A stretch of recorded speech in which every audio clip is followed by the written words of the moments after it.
Assalamualaikum warahmatullahi wabarakatuh. Puji syukur kehadirat Maha Besarnya Allah, yang mana pada hari ini sesuai dengan jadwal pengenalan lingkungan sekolah, maka hari ini jadwalnya adalah wawasan Wiyata Mandala. Materi wawasan Wiyata Mandala yang bawakan saya atas nama Sri Ningsih dalam proses belajar keseharian. Saya memegang mata pelajaran sejarah Indonesia dan sejarah peminatan. Dan dalam materi ini saya akan dibantu oleh teman saya, yaitu Sherly Nurhidayah. Ibu ini memegang mata pelajaran kimia. Baiklah, dalam wawasan Wiyata Mandala yang akan kita pelajari ini terdiri dari beberapa indikator.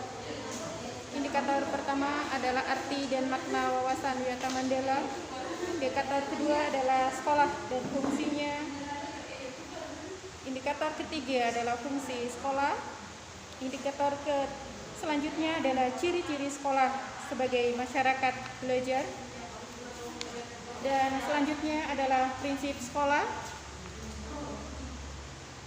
penggunaan sekolah, penataan Wiyata Mandala dalam upaya ketahanan sekolah, dan tugas, wewenang, dan tanggung jawab kepala sekolah dalam hal pelaksanaan Wiyata Mandala, serta mekanisme dalam pelaksanaan Wiyata Mandala.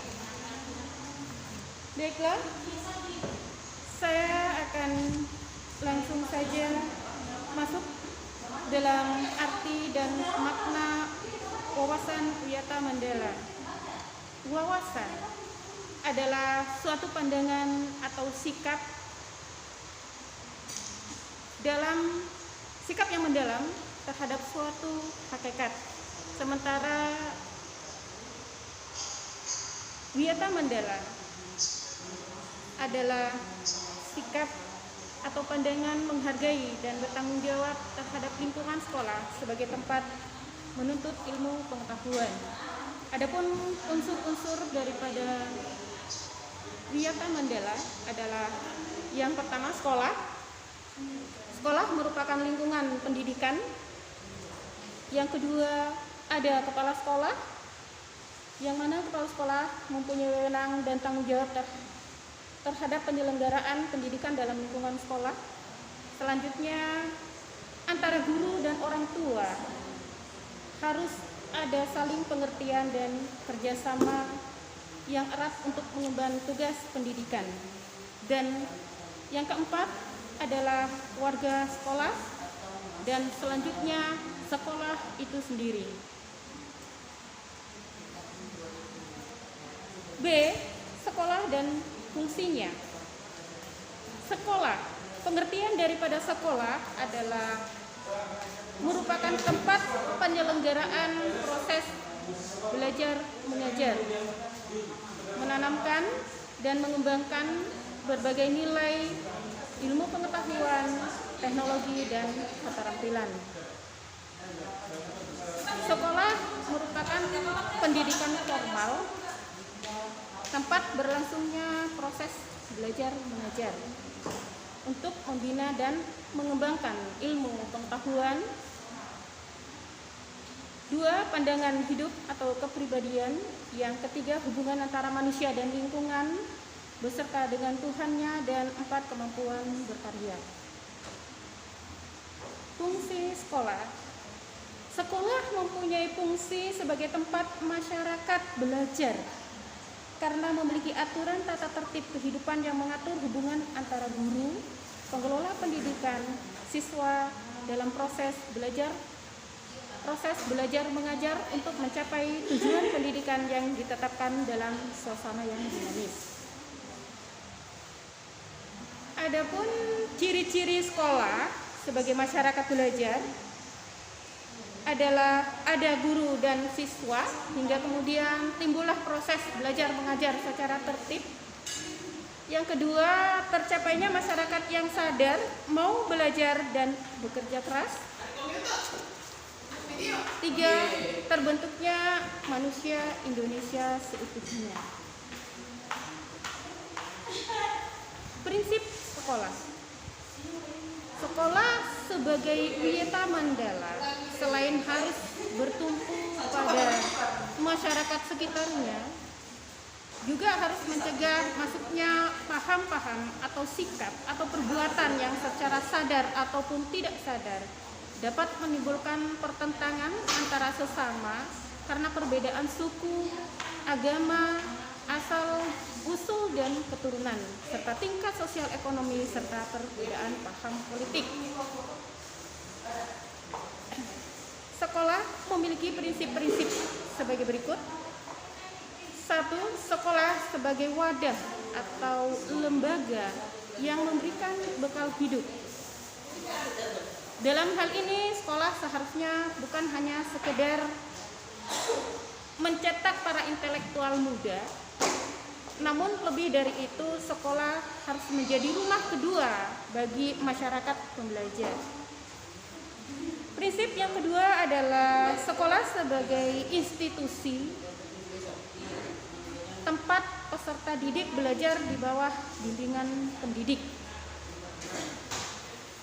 Dalam bimbingan ini tidak hanya lebih dari sekedar pengajaran, para pembimbing berperan mendidik, mengubah seorang peserta didik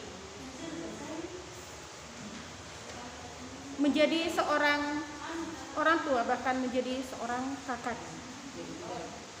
Yang ketiga, sekolah sebagai lembaga dalam pelayanan yang adil, merata bagi stakeholdernya.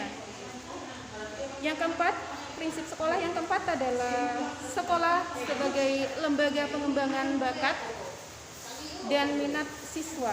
Prinsip ini sejalan dengan teori multi-inteligensi yang memandang bahwa kecerdasan intelektual bukanlah satu-satunya yang perlu diperhatikan oleh lapisan pendidik, terutama sekolah. Prinsip yang kelima adalah sekolah sebagai lembaga pembinaan potensi di luar intelijensi. Peningkatan kemampuan intelektual, emosional, maupun kemampuan-kemampuan lainnya terhadap perhatian yang seimbang.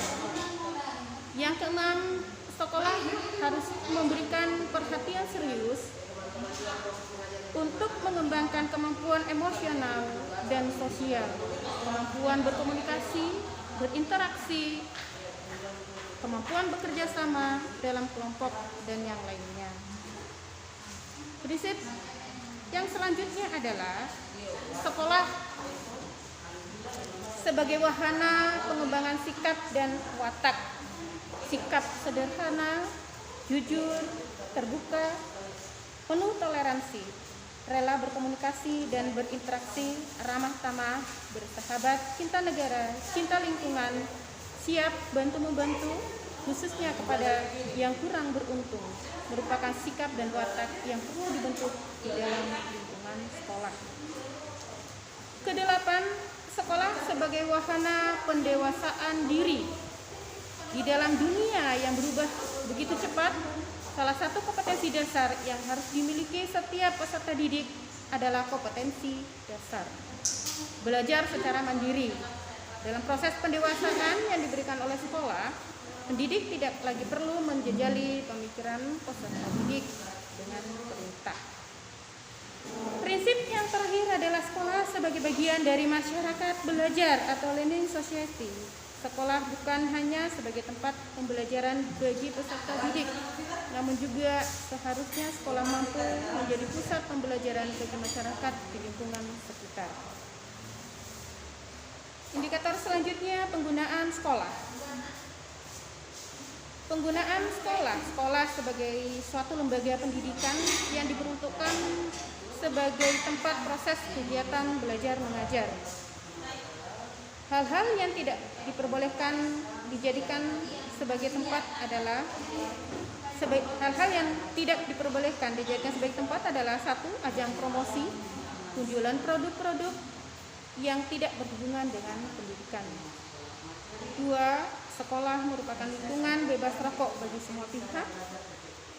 Yang ketiga, penyebaran aliran sesat atau penyebar luasan aliran agama tertentu dengan bertentangan undang-undang. Yang keempat, propaganda politik atau kampanye. 5.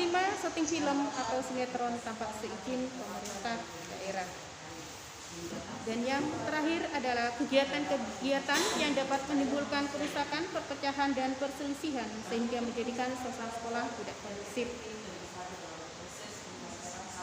Baiklah, itu beberapa prinsip-prinsip sekolah. Kemudian kita masuk pada indikator penataan Wiyata Mandala dalam upaya ketahanan sekolah.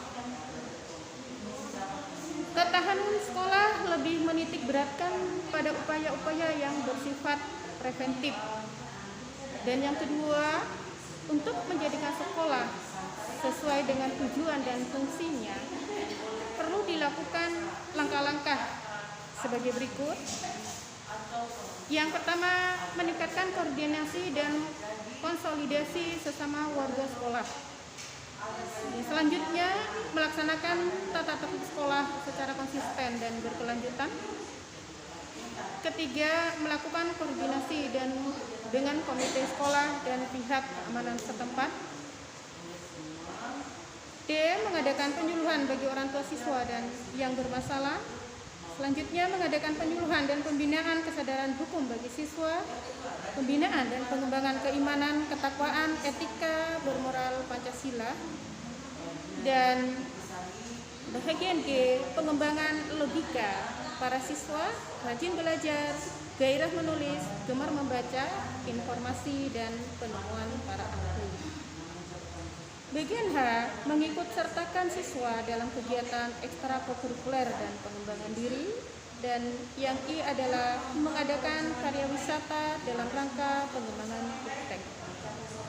Itulah tadi indikator untuk wawasan Wiyata Mandala sampai bagian G. Untuk indikator selanjutnya akan dilanjutkan oleh Ibu Erlin PD. Kepada Ibu dipersilahkan dengan hormat.